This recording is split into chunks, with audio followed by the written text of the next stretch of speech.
Light जो है आगे की तरफ बढ़ सकती है।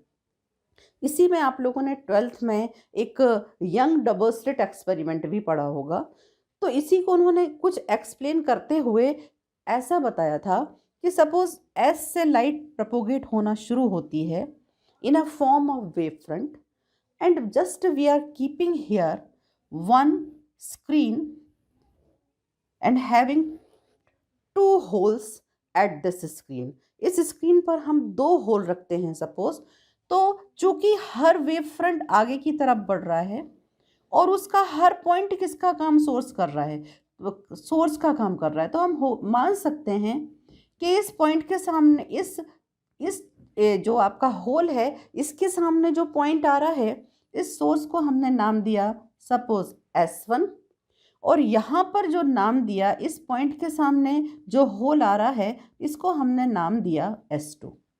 तो कहने का मतलब कि प्राइमरी सोर्स जो है वो दो तरीके से दो सोर्सेज में डिवाइड हो गया। ठीक है, ये वही स्थिति जो मैंने अभी आपको बताई कि सन से लाइट आई, आपके रूम की दो विंडोज हैं, दो विंडोज में क्या हो गई, डिवाइड हो गई। अब चूंकि यहाँ पर हम ये बोल रहे हैं कि इस पॉइंट पर भी एक क्या है, इस होल के सामने भी हम मान सकते हैं कि यहाँ भी ये जो पॉइंट है ये भी चूंकि सोर्स के जैसा काम कर रहा है, ये भी चूंकि सोर्स के जैसा काम कर रहा है, तो डेफिनेटली जब लाइट यहाँ से भी आगे बढ़ेगी तो वो भी किसके फॉर्म में बढ़ेगी, वेव फ्रंट के फॉर्म में बढ़ेगी। ये इस तरीके से लाइट आगे बढ़ती जाएगी। ये आप लोगों ने ऑलरेडी पढ़ा हुआ है। किस में पढ़ा हुआ है, जिसको आप बोलते थे YDS या यंग डबल स्लिट एक्सपेरिमेंट। ठीक है बच्चों, तो अब ये जो S1 और S2 से ये जो दो वेव फ्रंट आगे बढ़े, तो बनी बात है जो मैंने आपसे पहले बोला कि इंटरफेरेंस के लिए ज़रूरी क्या है, टकराना। तो ये डेफिनेटली अब एक सोर्स कितने में डिवाइड हो चुका है, दो में। एक वेव फ्रंट कितने में डिवाइड हो चुका है, दो में। तो ये जैसे ही आगे बढ़ेंगे तो ये आपस में कहीं ना कहीं एक दूसरे को क्या कर रहे हैं, सुपर इम्पोज कर रहे हैं। क्लियर। और ये जो सेकेंडरी जो बड़े हैं इन्हीं को हमने क्या नाम दिया, मैंने कहा था आप लोगों से, मैं पहले कुछ टर्मिनोलॉजी क्लियर करना चाहूँगी क्योंकि वेव ऑप्टिक्स पढ़ना तब आसान ज़्यादा है जब हमको एक एक टर्म क्लियर हो। तो सबसे पहली टर्म मैंने क्लियर की कि वेव फ्रंट क्या है ना, ये जो आगे बढ़ रहा है these are called secondary wavelets. ये सेकेंडरी क्यों है, because this is primary and S1 and S2 are the secondary, so these are the secondary wavelets. So क्या, फिर से वापस जाती हूँ थ्योरी पे।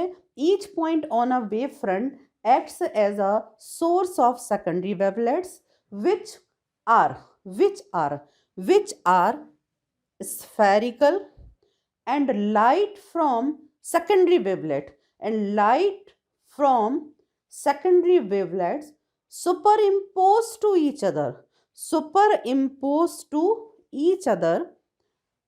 ठीक है, and this non uniform in intensities is called, क्या कह सकते हैं, इंटरफेरेंस। नॉन यूनिफॉर्म जो आपका कहना चाहिए डिस्ट्रीब्यूशन हुआ किसका, इंटेंसिटीज का, आप ये बोल सकते हैं कि this non uniform intensities distribution कह सकते हैं आप इसको, कि ये जो डिस्ट्रीब्यूशन हुआ यही क्या कहलाता है बच्चों, इंटरफेरेंस। अब ये लाइन आपको क्लियर नहीं हो रही होगी लास्ट वाली।